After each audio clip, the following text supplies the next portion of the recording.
créature la plus belle que Dieu a faite, Dieu n'a pas jugé bon de mettre en lui son esprit. Mais il a mis son esprit en toi et moi qui sont faits d'argile et de terre. C'est juste ça, sa colère, de dire que ça, c'est de la poussière. Et Dieu a dit, faisons cette poussière à notre image et à notre ressemblance. Et l'Esprit de Dieu habite en nous, habite en moi et en toi. Je ne cesserai jamais de bénir le Seigneur pour ça. Je ne cesserai jamais de rendre grâce à Dieu pour la mort et la résurrection de Jésus à la croix. Alléluia. Le chemin qui nous a donné accès à l'éternité. Que le nom du Seigneur soit glorifié. Amen. Nous sommes pendant une semaine de jeûne et de prière et nous finissons ce soir. Pour ceux qui sont entrés en jeûne et prière, que le Seigneur vraiment vous bénisse. Pour ceux qui n'ont pas pu, qu'il vous bénisse pour autant, parce qu'il y a un Dieu de miséricorde. C'est une saison de jeûne et de prière où nous avons entamé depuis quelques mois et que nous allons finir le 14 janvier, je pense. Donc il nous reste un mois seulement. Si tu n'as pas encore embarqué, c'est le temps d'embarquer. Parce que les ouvriers de la première heure et de la 6e heure ont la même rémunération. Donc je t'invite aussi à rejoindre le jeûne, la prière. C'est lundi, c'est mercredi, c'est vendredi sur notre ligne de prière. Nous sommes là, nous parlons de Dieu, nous avançons lentement. Parce que la montagne qui se tient devant ta vie depuis une année, depuis 10 ans, depuis 15 ans, depuis 50 ans, cette montagne doit s'aplanir. Car Dieu a dit, qui es-tu, grande montagne, pour te tenir devant Zorobabel, tu seras aplani. Et cette semaine, la semaine passée, nous avons entamé le sous-thème de planir les montagnes par la sanctification. Et nous continuons aussi dans cette semaine par la sanctification. Parce que, bien aimé, la sanctification est un thème très puissant et très profond. Parce que sans la sanctification, le ciel te sera fermé. Ce n'est pas une blague. Sans la sanctification, tu ne verras pas le Seigneur. Non pas seulement pour ta vie terrestre, mais pour ta vie d'après. Parce que quand tu fermeras les yeux, il y a une vie qui va commencer. La mort en soi n'est pas la fin d'une vie, mais c'est le commencement d'une vie. Comme je l'ai dit toujours, partout où je passe, nous sommes pèlerins sur la terre, nous sommes passagers. Nous ne sommes pas venus ici pour rester. Nous ne sommes pas venus ici pour prendre nos bagages et des faits. Ça m'a donné comme un enseignement quand je suis partie voir ma famille en Europe. C'est-à-dire que quand j'emmenais mes bagages, on me donnait la chambre. J'entrais dans la chambre, je prenais mes valises, je les mettais dans un coin. Mais bizarrement, je ne prenais pas le temps d'enlever tout. Je prenais ce que j'avais besoin. Et même quand je prenais un pyjama, je le pliais, je le remettais dans la valise. Et quand je mettais un vêtement comme hier, le lendemain, je le pliais. Le Seigneur m'a attiré mon attention et j'ai même eu un enseignement là-dessus. Il me dit, mes enfants, je vous envoie sur la terre en tant que pèlerins. Mais vous ne voulez pas être pèlerins. Or, votre passage sur cette terre est éphémère. Or, le temps que vous aurez passé dans l'éternité, c'est un temps qui sera éternel, c'est l'éternité. Alors, nous prenons le temps de nous compromettre, de faire n'importe quoi. Nous prenons le temps, bien aimé, d'enlever. On te donne une chambre juste pour 2 jours, tu dégages, tu défais ta valise, tu prends les placards, tu demandes même des armoires, tu installes toutes tes choses. Or, c'est temporaire. Et or, Dieu dit, tu peux te réveiller même le matin, les propriétaires. Tu vois, tu arrives dans certaines maisons, ça ne colle pas avec les propriétaires. Hein. Il te dit, non, prends tes bagages chez moi, je va à l'hôtel. Et imagine l'effort que nous nous donnons à gagner le monde. Ça veut dire que nous sommes juste des pèlerins et des passagers. Ça, c'était juste une parenthèse pour ouvrir. Et la deuxième parenthèse que je veux partager avec vous. Hier, j'étais devant la télé.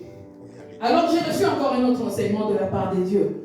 J'étais en train de regarder un document sur la construction de Disneyland.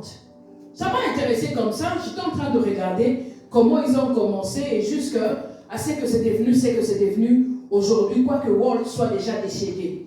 Alors j'étais à celui des États-Unis. Qu'est-ce que j'ai remarqué? C'était un désert. Il l'a construit dans un désert aride. Et ça veut dire que quand ils étaient en train de construire, il a fallu que l'eau arrive et que la savane puisse être emmené dans le désert. Je me suis dit, cet homme avait la foi. Bien aimé, et quand ils étaient en train de construire, je suivais le cheminement. Il y avait quelque chose qui m'a intrigué, que je voudrais partager avant de commencer mon message ce soir. C'est que dans le désert, en train de construire, avec les trucs, le donkey, comment vous appelez ça? Les tracteurs, qui étaient en train de creuser, il y avait juste la terre. Et chaque matin, il y avait une voiture qui faisait les tours du chantier et qui disait qu'ici, il y aura un parc aquatique. Et là, c'était, je ne sais pas, 1952, quelque chose comme ça. Il n'y avait encore rien. Mais le fait que cette voiture passait jusqu'à ce que le parc soit, je me dis, nous, enfants de Dieu, nous devons bien aimer proclamer la parole de Dieu chaque jour de notre vie, jusqu'à ce que nous ayons des résultats dans nos vies. Amen. Je ne sais pas si Walt Disney était chrétien ou pas, je n'en ai aucune idée. Mais seulement il est parti sur un principe de la vie qui est que le fait de répéter cette chose, le fait de parler de cette chose, le fait de la proclamer dans ta vie tous les jours, bien aimé, ça fait au moins, ça fera 120 jours que nous sommes en train de dire à la montagne de nos vies, qui es-tu, qui es-tu grande montagne, pour résister devant Zorobabel, tu seras aplani. Le premier jour peut-être non, mais le 120e jour, bien aimé, cette montagne de ta vie finira par s'aplanir. Amen. Que Dieu nous bénisse. Amen. Amen. Amen. Nous allons prendre nos Bibles bien-aimées. Nous allons lire dans le livre de 1 Thessaloniciens 4:3. Pour commencer, nous parlerons de la sanctification. 1 Thessaloniciens 4:3. La personne qui a trouvé puisse la lire pour moi, s'il vous plaît. 1 Thessaloniciens 4. 1 Thessaloniciens 4, 3 à 8. Voilà.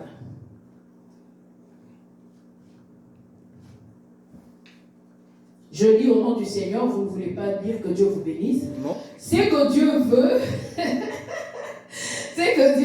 c'est votre sanctification. C'est que vous vous absteniez de l'impudicité. C'est que chacun de vous sache posséder son corps dans la sainteté et l'honnêteté, sans vous livrer à une convoitise passionnée comme font les païens qui ne connaissent pas Dieu. C'est que personne n'use envers son frère de fraude et de cupidité dans les affaires, parce que le Seigneur tire vengeance de toutes ces choses, comme nous vous l'avons déjà dit et attesté. Car Dieu ne nous a pas appelés à l'impureté, mais à la sanctification.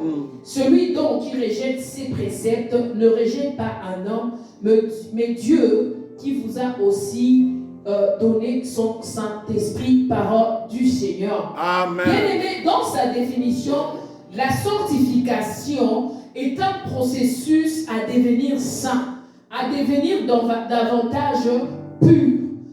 Un processus, comme je l'ai dit pour ceux qui ont eu l'occasion de m'écouter le lundi passé en ligne, la sanctification est un processus. Tant que nous serons dans cette chair, nous n'aurons pas atteint le summum de la sanctification. C'est pour dire que la sanctification est un processus dans lequel un enfant de Dieu doit s'engager. Nous devons bien aimer le jour où tu reçois Christ dans ton cœur comme Seigneur et Sauveur. C'est le jour où tu entres dans ce processus. Amen, amen. Amen. Le jour où tu signes un contrat. Ce contrat, ça veut dire quoi? Ça veut dire que je ne vis plus comme un païen. Mais je vis maintenant comme Christ. Parce qu'il est entré dans mon cœur. Il est venu la frapper devant la porte de mon cœur. Je lui ai ouvert, il est entré. Il a fait de mon cœur son siège. Il est devenu mon Seigneur et mon Sauveur. Ça veut dire que non seulement Sauveur, mais d'abord Seigneur. Alors, mon Seigneur me demande quoi? De vivre dans la sanctification afin que ces processus puissent m'amener, bien aimé, à l'éternité. Le processus à devenir saint. Nous ne sommes pas saints, mais nous devons concourir à devenir saints par diverses façons. Or, Dieu nous a dit, il ne nous a pas laissés seuls, il nous a emmenés, il nous a envoyé le Saint-Esprit, il nous a envoyé, bien aimé, des méthodes, il nous a donné sa parole. Il y a plusieurs choses que Dieu a mis à notre portée afin que nous puissions vivre la sanctification. Bien aimé, tout ce qui est écrit dans la parole de Dieu n'est pas impossible à s'accomplir dans la vie des enfants de Dieu. Ça veut dire que si Dieu parle de la sanctification, c'est que moi et toi, nous sommes capables de vivre cette vie de sanctification. Je vais prendre 3 volets de la sanctification. Il y a trois sortes de sanctification. La sanctification, la première, c'est la sanctification positionnelle. Comme je l'ai dit tantôt, c'est la position que je prends quand je reçois Christ comme Seigneur et Sauveur dans ma vie. Donc je ne vis plus une vie comme je fais comme je veux. Je bois ce que je veux, je dors comme je veux, je parle à qui je veux, je regarde ce que je veux. Comme on nous a parlé vendredi passé par le prophète, il a dit la bouche, les oreilles et les yeux. Donc je laisse mes yeux voir tout ce que mes yeux peuvent voir, je laisse mes oreilles écouter tout ce que je veux écouter et je laisse ma bouche dire n'importe quoi. Ça veut dire que c'est une sanctification positionnelle qui veut dire que lorsque je reçois Jésus-Christ dans ma vie, ça veut dire que si je partais comme ça, je dois faire un virement de 90 degrés pour dire que je change de direction. Amen, amen. Amen. Que je ne vais plus dans la voie où j'allais. Parce que les voies qui conduisent à la perdition, ce sont des voies qui nous mettent à l'aise. La chair aime ce qui te met à l'aise. Quand tu fais quelque chose qui te met à l'aise, pose-toi la question. Donc tu es dans ton confort. Or la chair est ennemie de l'esprit. Amen. Donc quand tu vis dans la chair, les œuvres de la chair ne peuvent pas cohabiter avec ceux de l'esprit. Quand l'esprit de Dieu est en toi, ça veut dire que les œuvres de la chair, ça peut être en toi. Tu peux être en train de le combattre, mais tu seras toujours mal à l'aise par rapport à ça. Mais quand tu te retrouves être à l'aise dans ces choses, ça veut dire qu'il y a quelque chose qui ne marche pas. La deuxième sorte de sanctification, c'est celle expérientielle. Ça veut dire que c'est un processus continu de devenir de plus en plus saint dans le quotidien, aidé par le Saint-Esprit.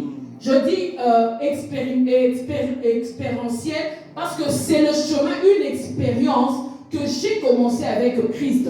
Or, cette expérience ne me dit pas « fais ce que tu veux ». Cette expérience me dit « fais ce que moi, je veux ». Parce que Christ nous dit que ce n'est plus lui qui vit en nous, mais ce n'est plus nous qui vivons en nous-mêmes, mais c'est Christ qui vit en nous. Amen. Vu que nous ne sommes plus en nous et que Christ est en nous, ça veut dire que nous devons vivre selon ce que Christ attend de nous. Amen. Donc nous devons passer à ces deux sortes d'expérimentation par rapport à la sanctification, celle positionnelle et celle expérientielle, par rapport à l'expérience que j'ai avec Christ. La troisième et la dernière, c'est celle qui est ultime. Mais celle-là, nous n'en avons pas besoin aujourd'hui parce que la sanctification ultime est le processus final. C'est le jour où tu expires et tu entres dans la sainteté de Dieu. Ça, c'est une parenthèse. Chacun de nous a un jour où il aura à expérimenter cela avec le Créateur. Amen, amen. Amen. Alors, je vais donner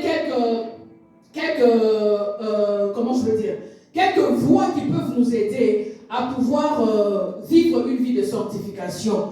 Nous lirons 1 Pierre 1, 15 à 16. 1 Pierre 1, 15 à 16. Que celui qui trouve puisse nous lire cela. 1 Pierre 1, 15 à 16. Mais puisque celui qui vous a appelé est saint, vous aussi soyez saints dans toute votre conduite. Selon qu'il est écrit, vous serez saints car je suis saint. Amen, amen. Amen. Vous serez saints car je suis saint. On nous dit que puisque celui qui nous a appelés est saint, nous aussi soyons saints dans toute notre conduite.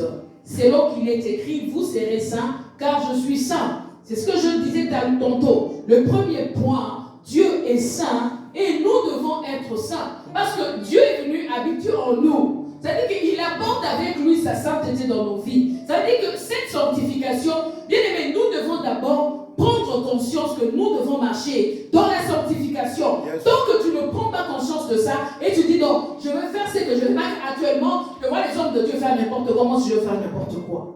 Bien aimé, ces hommes-là ne sont pas morts pour toi sur la croix. Ces hommes-là ne sont pas un modèle pour toi. Amen. Un homme, même moi là qui suis devant vous, je ne suis pas un modèle pour vous. Le premier modèle, c'est Jésus. Amen. Parce que moi, je n'ai pas donné ma vie pour personne. Même pour les enfants que j'ai mis au monde, je n'ai pas donné ma vie pour eux. Celui qui a donné la vie pour ses enfants, c'est Jésus. Alors, leur premier modèle, c'est Christ. Comme il nous a dit, soyez saints parce que moi, votre Père, je suis saint. Donc Dieu est saint et nous sommes appelés à la sainteté.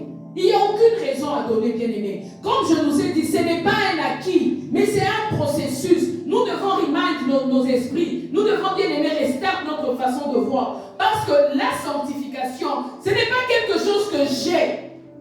Même quand on voit, vous voyez, bien-aimés, les médias disent, non, tel homme de Dieu est tombé. Mais ça veut dire, quand vous dites un homme de Dieu, ça veut dire que c'est un homme.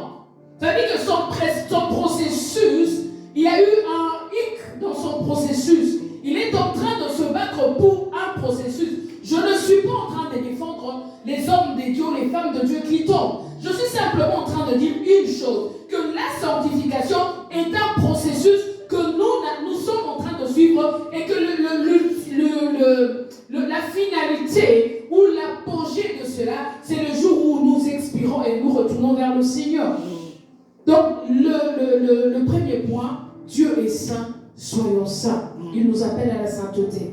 Pourquoi nous devons être saints?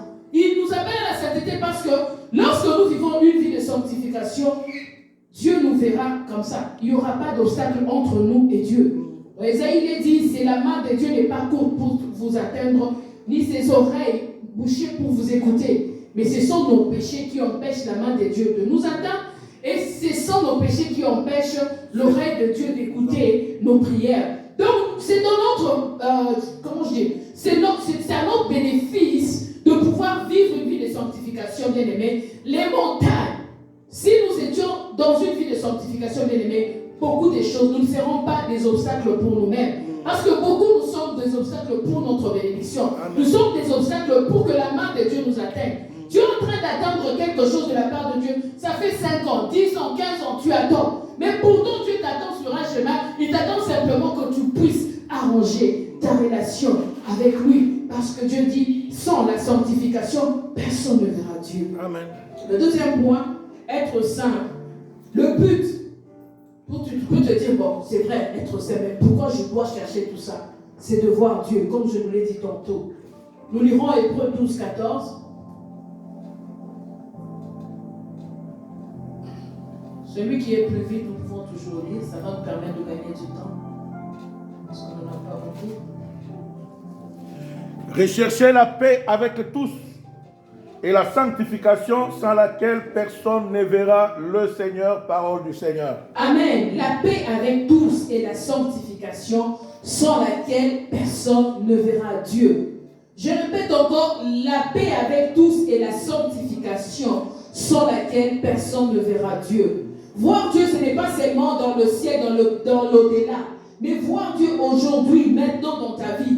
Si tu recherches la paix avec tous et la sanctification, bien-aimée, sans laquelle personne ne verra Dieu. Ce n'est pas un homme qui a écrit ça, c'est Dieu qui l'a dit. La paix, la sanctification t'ouvrira la voie à l'accomplissement, à l'exaucement de beaucoup de choses que tu demandes à Dieu. Tant que tu recherches la sanctification, bien aimé, il y a une chose, il y a aussi la volonté que Dieu doit voir en toi de pouvoir chercher à vivre une vie de sanctification. Il y a certaines personnes qui sont à l'aise dans ça. Moi je me dis toujours, il y a des choses pour lesquelles tu dois faire un effort. Il y a des choses qui sont acquises, mais il y a des choses qui ta chair est en train de te demander de faire. Tu dois dire à ta chair, tais-toi.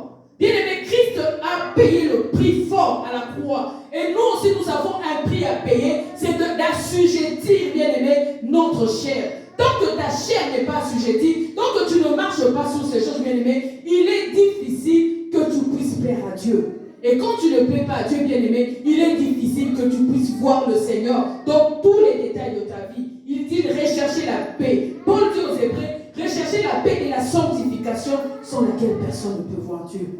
Je vous invite, peuple de Dieu, à pouvoir rechercher Dieu dans la sanctification. C'est un message, bien-aimé, qu'on le donne. Moi, quand je donne toujours ces messages, je ne reçois pas d'amen. Je ne reçois pas d'alléluia. Il n'y a pas, les gens sont tranquilles en train de t'écouter. Yes. Les gens sont, tu sais, quand on te parle de quelque chose qui n'est pas confortable. Mais moi-même, je ne suis pas des fois confortable de parler des choses parce que des fois, je suis dans ces choses. Mais c'est un message, bien aimé, capital. Pourquoi nous sommes sur cette terre? C'est pour un jour entrer dans la gloire du Seigneur. Amen. Mais si on me dit que la sanctification est la voie par laquelle je verrai le Seigneur, alors, même si mon corps, même si ma chair ne veut pas ça, moi, je dois faire effort. Parce que la chair que vous voyez aussi, ici, bien aimé, ce n'est que de la poussière. Elle est la poussière. Tu meurs aujourd'hui, on t'appelle chose, on te jette et on s'en va. Après quelques heures, les gens sont en train de manger des sandwichs, de prendre des photos, je ne sais pas quoi. Ouais. Mais personne ne va. Bien aimé, on va se souvenir de toi la première, la deuxième, la troisième, peut-être la quatrième, et puis après, c'est fini. On va commencer à parler avec toi, de toi tantôt, plutôt. De temps en temps, tes enfants, peut-être. Mais peut-être dans tes amis, personne ne va. Ils vont même t'oublier. Et on ne viendra pas te dire non, on va d'abord les déterrer, on va essayer de voir comment ils vont, on va laver ses habits. Non, c'est fini, c'est fini. C'est pour nous dire que les choses dont nous parlons aujourd'hui sont les choses les plus sérieuses. Amen. Nous avons besoin que les montagnes s'aplanissent pour avoir des papiers, des maisons, des femmes, des maris, je ne sais pas quoi. Mais ce sont des choses temporaires. Yes. Ce sont des choses passagères. Ce sont des choses qui resteront sur cette terre. Et nous partirons, nous les laisserons. Comme je vous ai dit tantôt, nous sommes pèlerins. Comportons-nous en tant que pèlerins. Comportons-nous en tant que des personnes qui sont dans un certain pèlerinage. Parce que le pèlerinage, il est réel.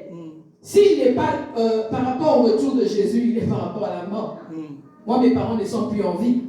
Ils étaient pèlerins, ils sont partis, ils ne sont plus là. Ça veut dire qu'un jour, moi aussi, je partirai. Un jour, il y a quelqu'un qui partira. Ça veut dire qu'il n'y a personne qui est éternel. Même Lazare qui a été ressuscité, aujourd'hui, Lazare a été enterré. Même l'enfant, je ne sais pas moi, de la veuve qui avait touché, je ne sais pas quoi là, qui est ressuscité là, aujourd'hui, cet enfant l'avait encore enterré. Donc ça veut dire que les choses les plus sérieuses, ce sont les choses qui nous conduisent à Dieu. Alléluia. On peut prier pour faire tomber les montagnes.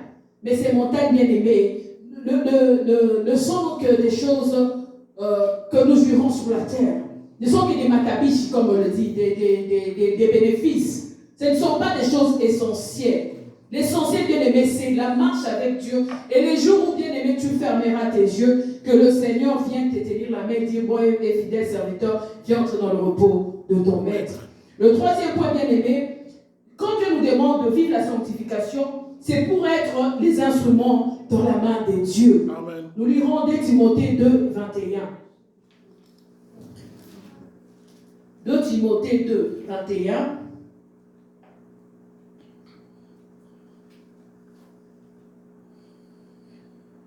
Si donc quelqu'un se conserve pur, en s'abstenant de ces choses, il sera un vase d'honneur sanctifié, utile à son maître, propre à toute bonne œuvre. Parole du Seigneur. Amen. Utile à son maître, propre à toute bonne œuvre. Bien-aimés, nous sommes un sacerdoce royal, un peuple élu, un peuple que Dieu a appelé, afin que nous puissions entrer, bien-aimés, dans l'éternité. Nous sommes un peuple qu'on a appelé au service. Mais si tu ne te sanctifies pas, comment le Seigneur peut t'utiliser? Bien-aimé, le Seigneur n'utilise pas les gens parce qu'ils sont beaux. Non. Il n'utilise pas les gens parce qu'ils parlent bien. Non. Le Seigneur utilise les gens disposés. D'abord, c'est la disposition du cœur. Quand tu es disposé, tu te dis non, je vais servir Dieu. Ça veut dire que viens tel que tu es. Dieu nous aime tel que nous sommes. Nous venons dans sa présence et c'est lui qui nous modèle. Comme je nous ai dit tantôt, Dieu est saint et nous serons saints à cause que lui-même est saint. Dieu est saint, nous serons saints à cause que son esprit en nous fera un travail. Toi, tu es là, tu viens vers le Seigneur. Il te met sur la table d'opération. Depuis qu'on a commencé à programmer ton opération, ça fait 40 ans dans ta vie.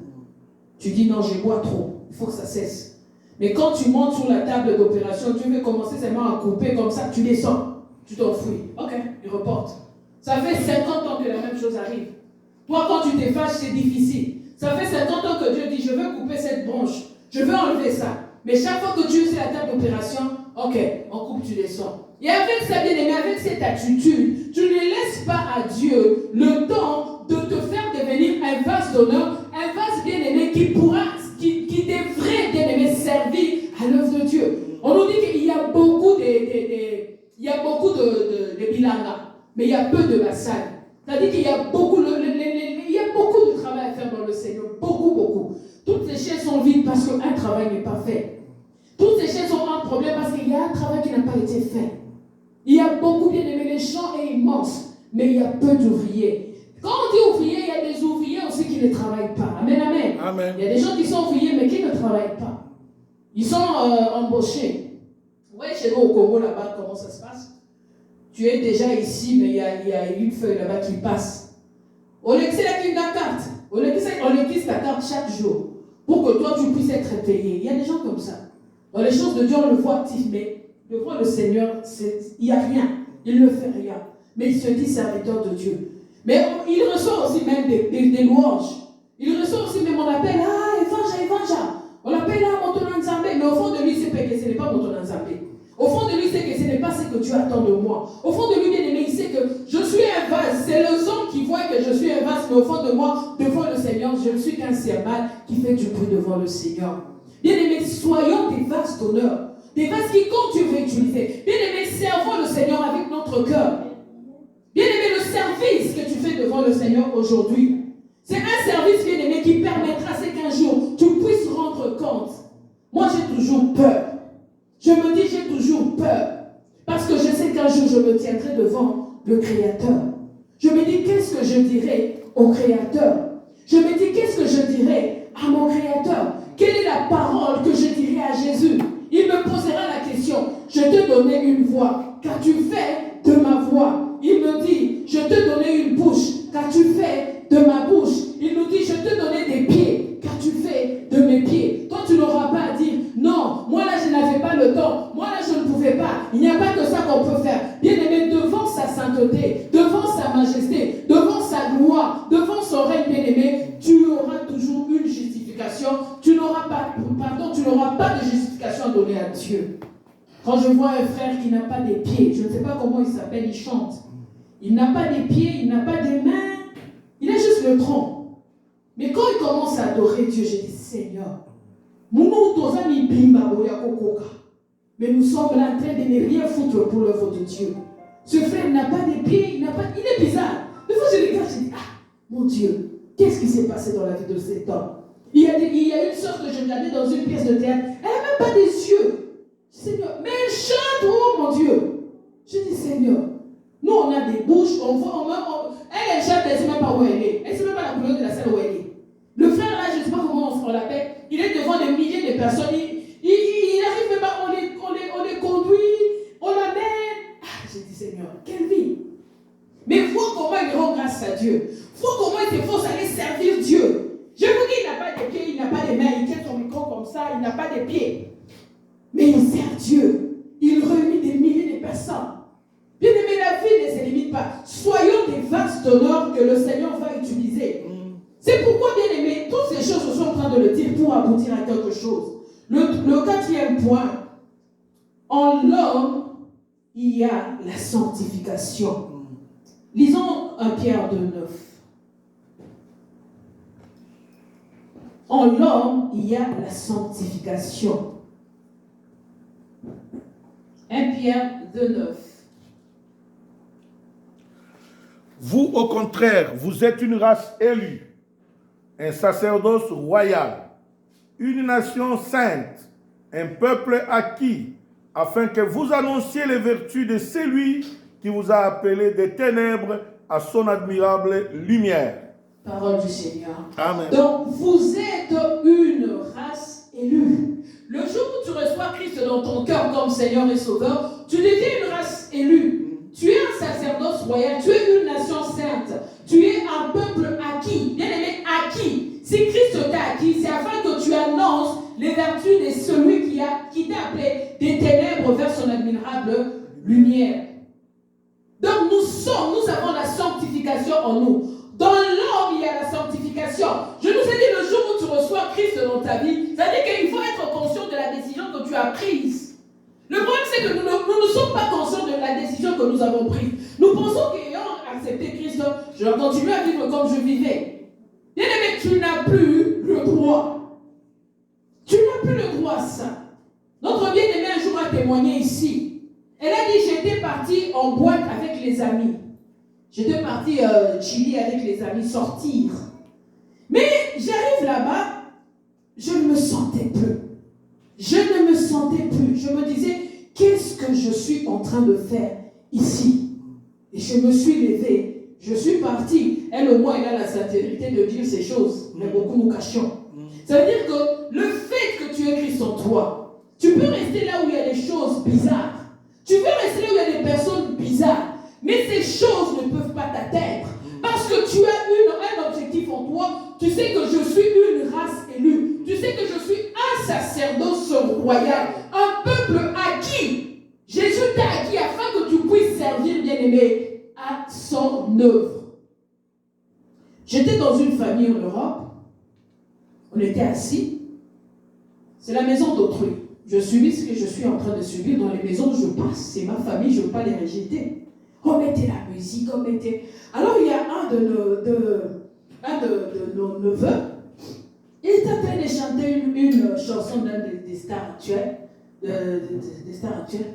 Il chantait, il ferme les yeux, je regardais.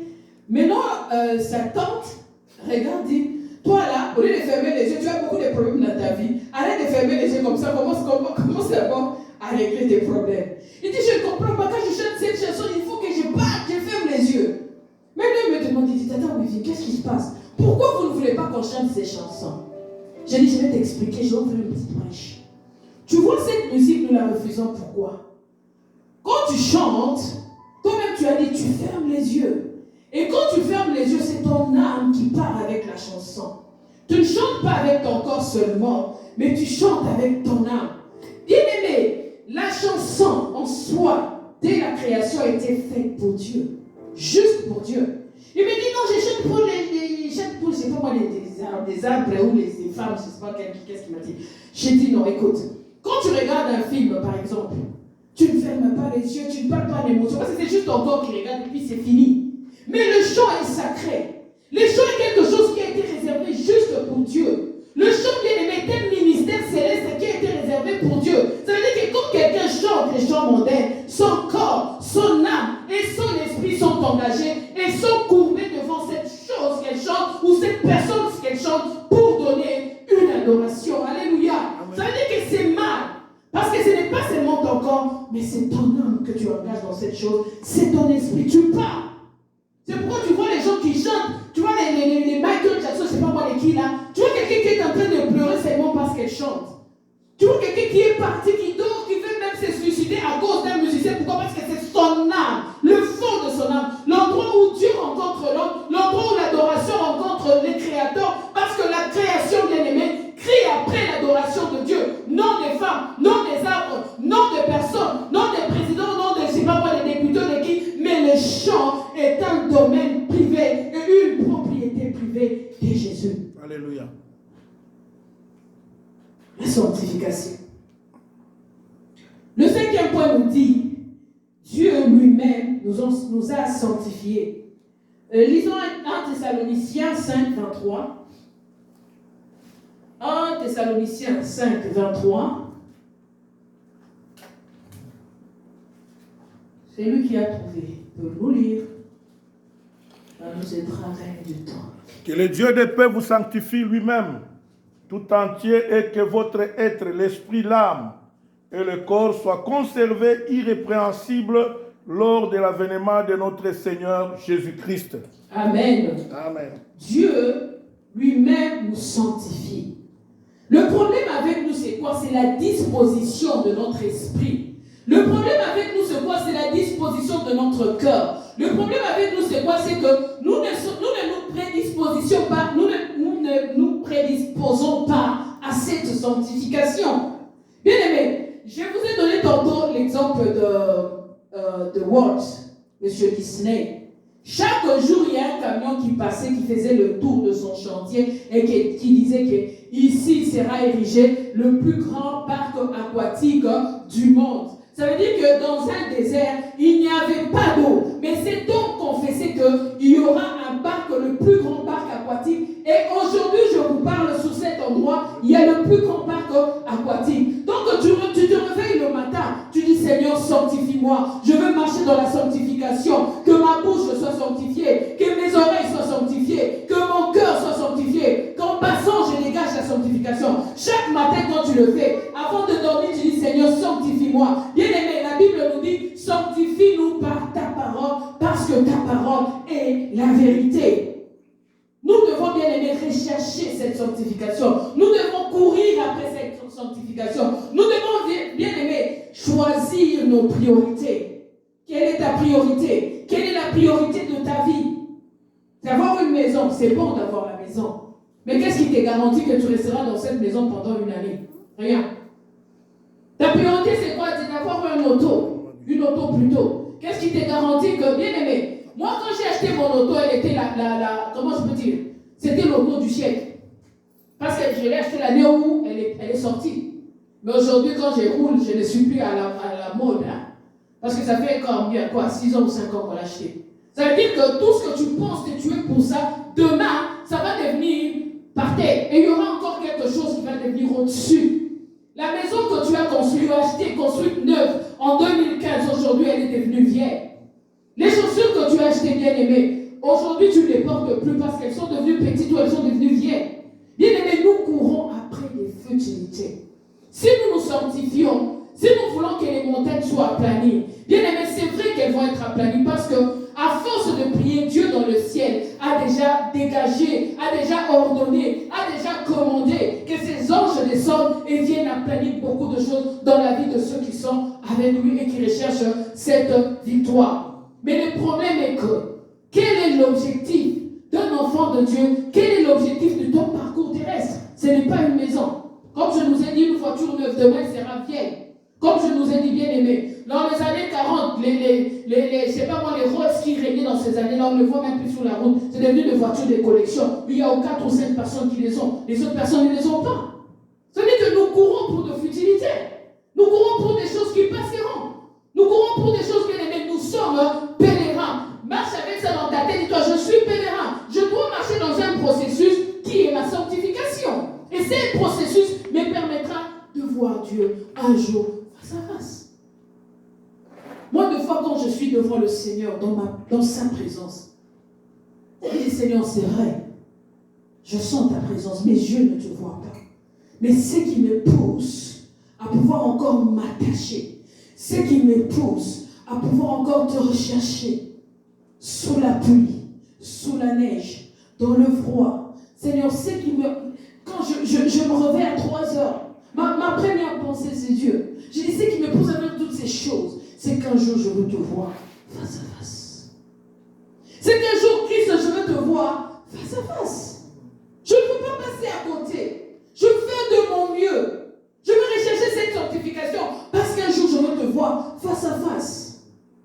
Aujourd'hui, les hommes peuvent te pointer. Toi qui es un homme de Dieu, regarde ce que tu fais. Regarde, mais eux-mêmes, ils vous disent qu'ils font la même chose. Mais quand ils font ça, quand ils te pointent du doigt, dis-toi, oui, je suis comme ça, c'est encore ma faiblesse.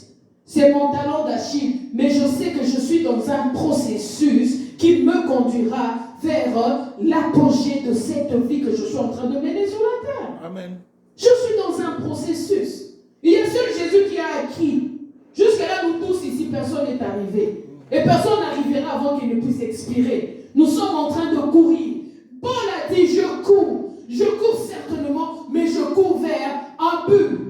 Mon but à moi, bien aimé, ce ne sont pas les maisons, ce ne sont pas les voitures. Moi, j'aime Dieu pas parce que je rencontrais le Seigneur. Chacun a la façon dont il a rencontré le Seigneur. Il y a ceux qui ont rencontré Dieu parce qu'ils étaient malades. Il y a ceux qui ont rencontré Dieu parce qu'ils étaient dans la galère. La pire galère, dit non, je ne peux plus, je veux mourir. Je veux chercher Jésus.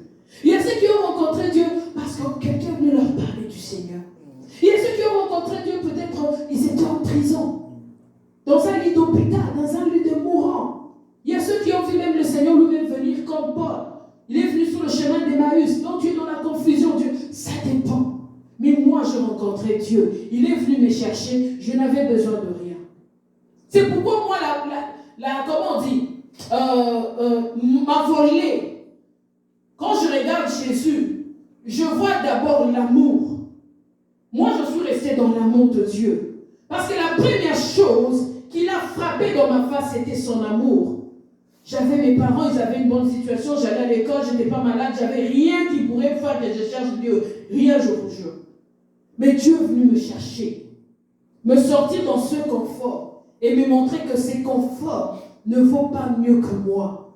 Viens vers moi. C'est pourquoi, bien aimé, je veux vous dire une chose. Lorsque la position dont tu rencontres Dieu, elle reste éternellement dans ta vie jusqu'à ce que tu ne meurs. Si tu as rencontré Jésus sur Emmaüs, tu vas dire, ah, lui là, il fait le poisson et on mange après. Si tu as rencontré Dieu à l'hôpital, tu dis, il peut guérir, il guérit. Si tu as rencontré Dieu en prison, tu as dit, il libère. Si tu as rencontré Dieu, peut-être, je ne sais pas moi, dans la galère, tu dis, ah, lui là, il dort. Quand tu demandes vraiment, il donne. Ça dépend de la façon dont tu as rencontré Dieu. Mais moi, je l'ai rencontré comme un Dieu d'amour. Il m'a simplement montré qu'il m'aimait. Et j'ai compris qu'il y avait de l'amour en Christ.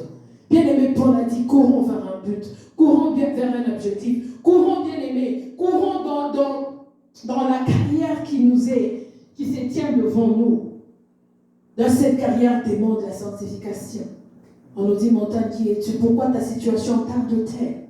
Pourquoi ta situation tarde-t-elle? C'est vrai que Dieu fait en son temps ce qu'il veut comme il veut. Mais le Dieu là qui fait en son temps ce qu'il veut comme il veut, pourquoi il le fait aux autres, il ne le fait pas aux uns? C'est-à-dire que si je cherche au niveau de ma façon de voir, de ma façon de parler ou de ma façon d'écouter, comme l'a dit l'homme de Dieu avant-hier, c'est les trois voies par lesquelles nous devons rechercher la sanctification. Parce que les yeux te poussent. Nous venons de le lire. Nous l'avons lu tantôt dans le livre de 1 Thessaloniciens 4, 3, 8. On nous a parlé des œuvres de la chair, de l'impudicité. Et on nous a parlé aussi de l'honnêteté face aux autres. Et ces choses-là, bien aimées, ça veut dire que d'abord c'est ta chair que tu assujettis. Tu dois savoir assujettir ta chair. Parce que ta chair t'amène toujours à des choses bizarres. Tu peux être en train de prier comme ça, tu vois une image bizarre. Bien aimé, ne panique pas. Dis Seigneur, ça c'est ma chair. Et ma chair fait quoi? Tais-toi. Tu peux être en train d'adorer, de louer. Tu vois quelqu'un qui est en train de... Mais tu sais pas ce qui se passe sur sa tête. Le diable me faut nous jouer des tours comme ça. Tu es en train d'adorer le Seigneur. Tu vois maintenant des images bizarres, des pensées bizarres qui te viennent. Ne panique pas. Dis à la chair, tais-toi. Sache, assujettis ta chair. Mon pasteur qui est déjà décédé, là où j'étais au Congo, il disait ceci. Tu es assis.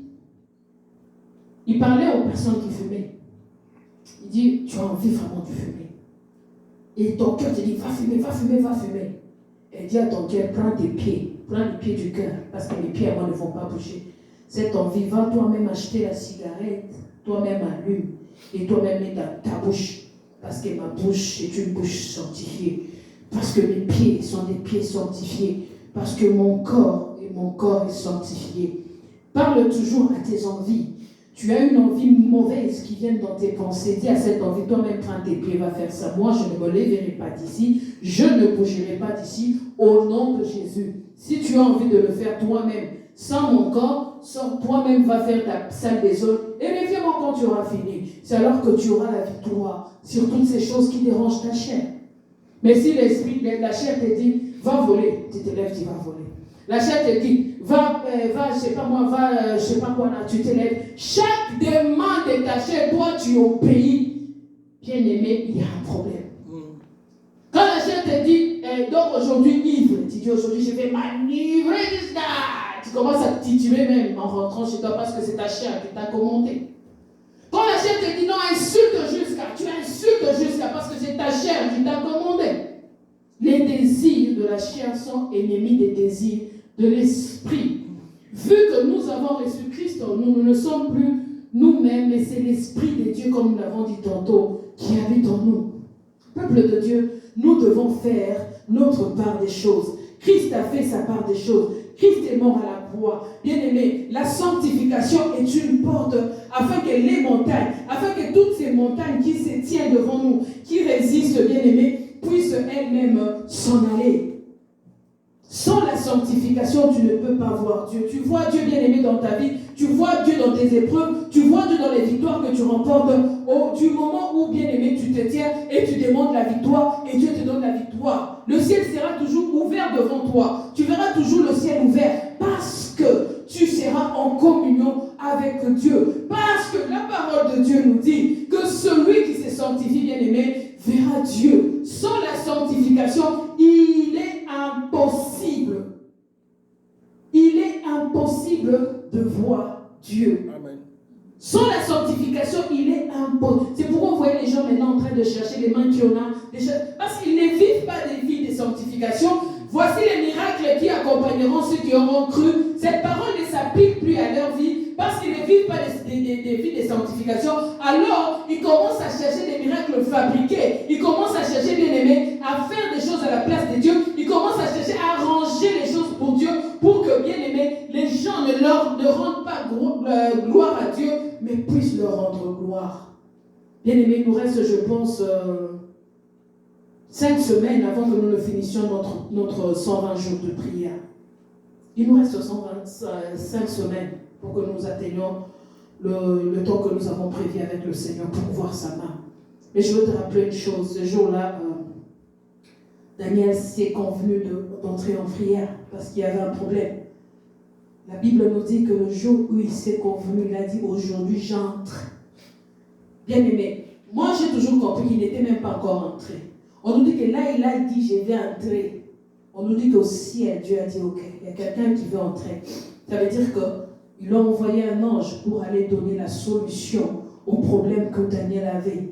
Le jour où tu t'es convenu d'entrer dans cette prière de 120 jours, le Seigneur a déjà donné la solution à ton problème. Ça veut dire que ça fait je sais pas moi, je sais pas comment calculer rapidement. Ça fait des semaines que tu as déjà apporté la solution à ton problème. Ça fait déjà des semaines que tu as déjà commencé un processus. Ça fait déjà, bien aimé, si tu ne le vois pas, ouvre bien tes yeux, tu verras à côté de toi que Dieu a commencé à faire un travail dans ce temps que nous avons pris de prière.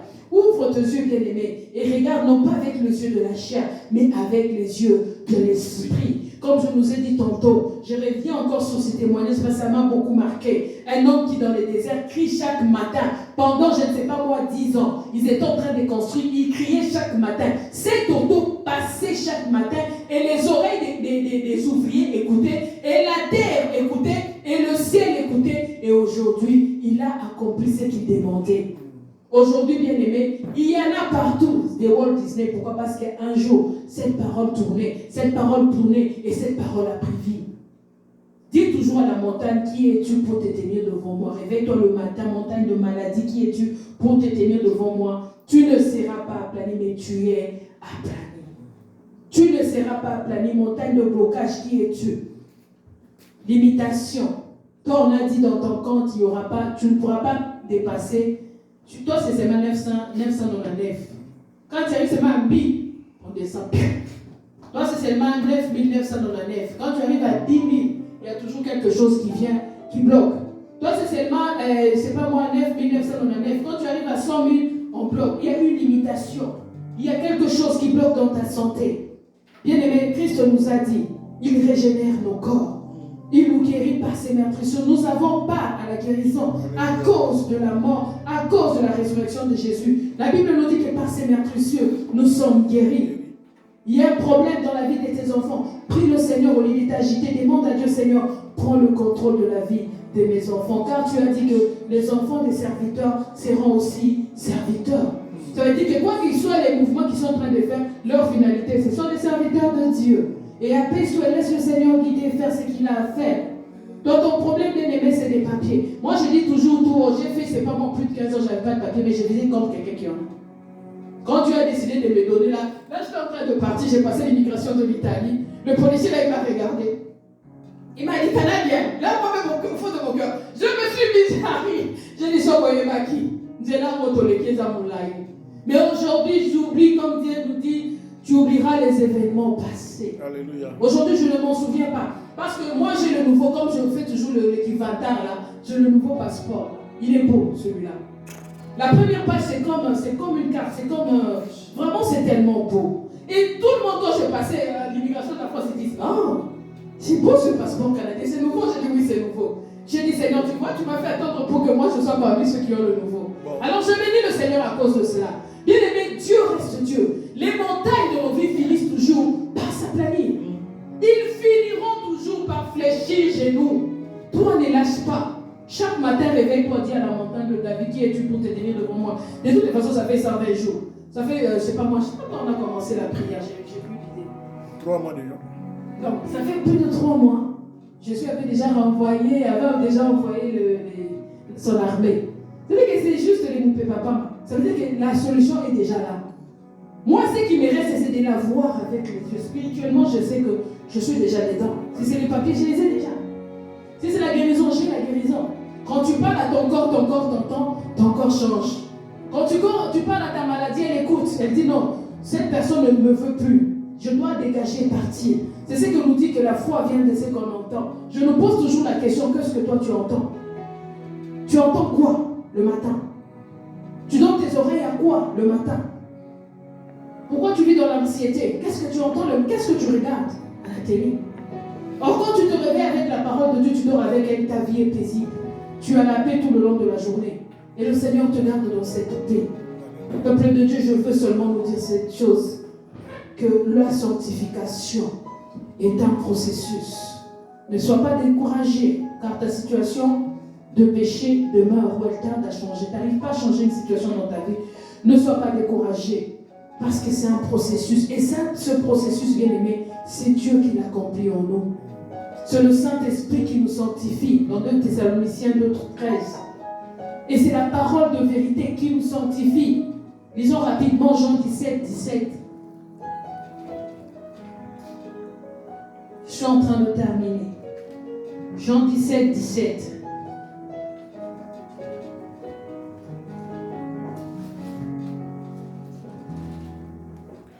Sanctifie-le par ta vérité, ta parole est la vérité. Amen. Seigneur, sanctifie-moi par ta vérité, car ta parole est la vérité. Déjà, nous sommes purs. En écoutant la parole de ce soir, nous sommes sanctifiés. Amen. C'est pourquoi, bien aimé, je nous invite toujours, même quand tu es au travail, même quand tu es fatigué, ouvre seulement connecte-toi, lundi 19h, mercredi 19h, vendredi 19h. Toi, connecte-toi seulement.